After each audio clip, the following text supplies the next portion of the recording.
ತಪವೊಂದರೇನು ಜಪವೊಂದರೇನು ತಪವೊಂದರೇನು ಉಪದೇಶ ಇಲ್ಲ ಎಂದು ಚಿಂತಿಸಬೇಡ ಉಪದೇಶ ಎನಗಿಲ್ಲ ಎನ್ನಬೇಡ ಅಪಾರ ಮಹಿಮ ಶ್ರೀ ಪುರಂದರ ವಿಠಲನ ಅಪಾರ ಮಹಿಮ ಶ್ರೀ ಪುರಂದರ ವಿಠಲನ ಉಪಾಯದಿಂದಲೇ ನೆನೆ ಮನದೆ ಉಪಾಯದಿಂದಲೇ ನೆನೆ ಮನದೆ ಕಲಿಯುಗದಲ್ಲಿ ಹರಿನಾಮವ ನೆನೆದರೆ ಕುಲಕೋಟಿಗಳು ಉತ್ತರಿಸುವರು. ಲಕ್ಷ್ಮೀರಮಣ ಗೋವಿಂದ. ಜಪವಂದರಿಯೇ ತಪವಂದರಿಯೇ ಉಪದೇಶ ಎನಗಿಲ್ಲ ಎಂದೆನ್ನ ಬೇಡ ಅಪಾರ ಮಹಿಮ ಶ್ರೀ ಪುರಂದರ ವಿಠಲನನ್ನ ಉಪಾಯದಿಂದಲೇ ನೆನೆ ಮನವೇ. ಅದಕ್ಕೆ ನೋಡಿ ಅವತ್ತು ಮಕ್ಕಳಿಗೆಲ್ಲ ದೇವರ ಹೆಸರಿಡವರು. ಗಂಡು ಮಕ್ಕಳಾದ್ರೆ ಗೋವಿಂದ, ಪ್ರಕಾಶ, ಗುರುರಾಜ, ಮಂಜುನಾಥ, ಹಿಂಗೆಲ್ಲ ಗಂಡು ದೇವರ ಹೆಸರು.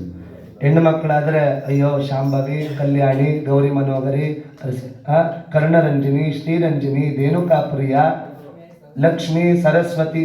ಯಾಕೆ ಕಡೆಗಾಲದಲ್ಲಿ ದೇವರದ್ದು ಮರೆತು ಹೋದ್ರೆ ಮಕ್ಕಳನ್ನ ನೆನೆಸ್ಕೊಳ್ಳಿ ಅಂತ. ಗೋವಿಂದ ಲೋಟ ನೀರು ಬಿಡೋ. ದೇವರನ್ನೇ ನೆನೀತಿರ್ಲಿಲ್ಲ ಅಜಮಿಳ ಅನ್ನೋ ಭಕ್ತ.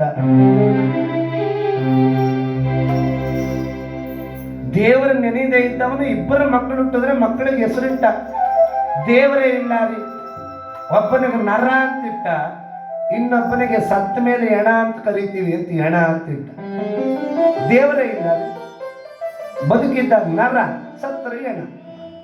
ಇವನು ಕಡೆಗಾಲ ಬಂತು, ಮಕ್ಕಳನ್ನು ಕೂಗ್ತಾ ಇದ್ದಾನೆ, ಹೊರಭಾಗದಲ್ಲಿ ಮಲಗಿಸಿದ್ದಾರೆ, ಜೀವ ಹೋಗ್ಬೇಕು. ನರ ಲೋ ಹೆಣ, ನರ ಹೆಣ, ನರ ಹೆಣ, ನಾರಾಯಣ.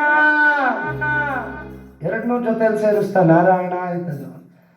ನಾರಾಯಣ ನಾರಾಯಣ ನಾರಾಯಣ ಅಂತ ಇವನು ಒಂದು ಸಾರಿ ಹೋಗಿದ್ದಕ್ಕೆ ವೈಕುಂಠದಲ್ಲಿ ಲಕ್ಷ್ಮಿಗೂ ಹೇಳದೆ ಓಡಿ ಬಂದ್ಬಿಟ್ನಂತೆ ಭಗವಂತ. ಹೆಂಡತಿಗೂ ಹೇಳದೆ ಓಡಿ ಬಂದು ಯಮದೂತರನ್ನ ದೂರ ಕಟ್ಟಿ ಆ ಅಜಮಳನ್ನು ಎತ್ತಿ ಹೆಗಲ ಮೇಲೆ ಕೂರಿಸ್ಕೊಂಡು ವೈಕುಂಠಕ್ಕೆ ಹೋಗಿ. ಎಲ್ಲಿತ್ತು ವೈಕುಂಠ, ಎಲ್ಲಿದ್ದ ಅಜಮಿಳ, ಕೊಟ್ಟಾತನೇ ಬಲ್ಲ ಪುರಂದರ ವಿಠಲ. ಹಾಗೆ ಅವನು ಧ್ಯಾನ ಮಾಡಬೇಕು ಎನ್ನುವಾಗ ಇಲ್ಲಿ ನಾರದರ ಆ ಒಂದು ಸಮಕ್ಷಮದಲ್ಲಿ ದೇವಾನು ದೇವತೆಗಳೆಲ್ಲರೂ ಕೂಡ ಏನೇನೋ ಮಾಡ್ತಾ ಇದ್ದಾರೆ. ಇವ್ ತಪಸ್ಸು ಹಾಳು ಮಾಡೋಕ್ಕಾಗ್ತಾ ಇಲ್ಲ. ಓಂ ನಮೋ ಬ್ರಹ್ಮದೇವ. ಏನು ಮಾಡ್ತಾ ಇದ್ದಾನೆ ದೇವೇಂದ್ರ?